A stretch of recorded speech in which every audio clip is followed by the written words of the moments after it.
Alrighty, good afternoon and welcome back. Got ourselves about a 4-pound prime rib roast. I did go ahead and take some of the fat off the top of it, and then I put some butcher's rope on it. The rub we're going to use today is kind of a homemade concoction. We did a tablespoon of the Killer Hogs all-purpose, a tablespoon of the Killer Hog steak, about a half a tablespoon of rosemary, and about a half a tablespoon of garlic, and mix it all up in there. And what I'm going to do is I'm going to go ahead and coat the entire outside of this prime rib with olive oil, and then I'm going to use this rub and rub it all over. So besides that, I will probably pick back up when I'm doing that, or I don't know. I'll just pick back up when I pick back up. So just real quick, I just figured I'd give you a quick peek at what it looked like, after I got it all rubbed down. Like I said, I covered the whole outside in olive oil, and got all sides with that rub that I made up. I did make a little more rub. I didn't quite make enough for this 4-pound roast.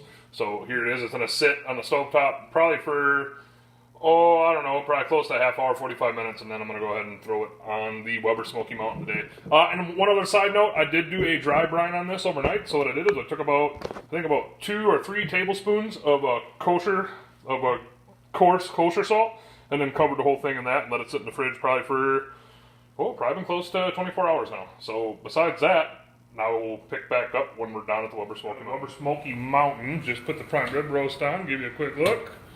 So we got some nice smoke going there. We're using the B&B all natural lump, the hickory kind, and then I got a couple of chunks of hickory in there as well. You can see I'm using the barbecue cloud today to control my temps. And yeah, the potatoes, really easy to get those ready. I just took them out of the bag, rinsed them off, patted them dry, poked a bunch of holes in them with a fork, melted up about a quarter stick of butter, rolled the potatoes in the butter, and then put some seasoning on the outside. The seasoning I use today is the Malcolm Reed steak rub.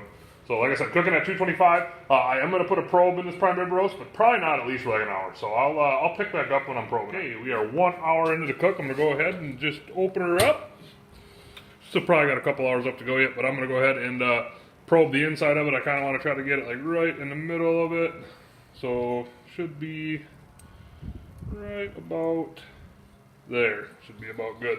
So now I'm going to go ahead and close this thing up, and I'm going to keep her rocking at 225. I don't know if I'm going to bump the temp up or not. Sometimes when I do prime rib roast, I like to bump the temp up and try to get the outside of it nice and black. So besides that, I got nothing else. So we'll probably check back in a little bit. So we're down at the barbecue cloud. We've been on for an hour and a half right now. The internal temp of the prime rib roast is at about 100 degrees.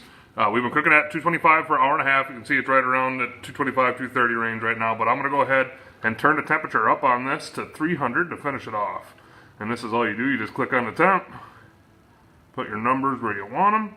I want them at 300. Hit OK. And then that fan right there, which is I believe it's the Viper. Yeah, the Pit. There it is, the Pit Viper. Now that's going to turn on, and obviously our fan's going to run a lot more until this thing gets up to temp. So besides that, I'll probably just check in one more time when we're cutting into this. We'll see. Alrighty, so we are back, and it's time to eat. Oh, you can see I got the beer of choice in it tonight. We're doing the Grain Belt Premium, but there is the prime rib roast. It's got all done, cutting it up. If I would say one thing, I would say I am kind of disappointed to how the outside turned out. The only thing I can attribute to that is the water pan. I think the skin didn't get enough time to, kind of get nice and crispy like I like my prime rib roast. But you know what? It still smells really good.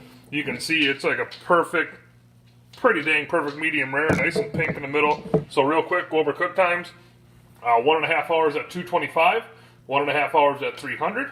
Pulled it off at an internal of 135 and let it rest for 20 minutes.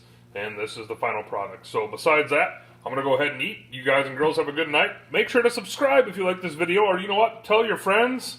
Share this video. Do whatever you want to do. But yeah, I'm going to go ahead and eat. You guys and girls have a good night, and we'll catch you in a flippity flop.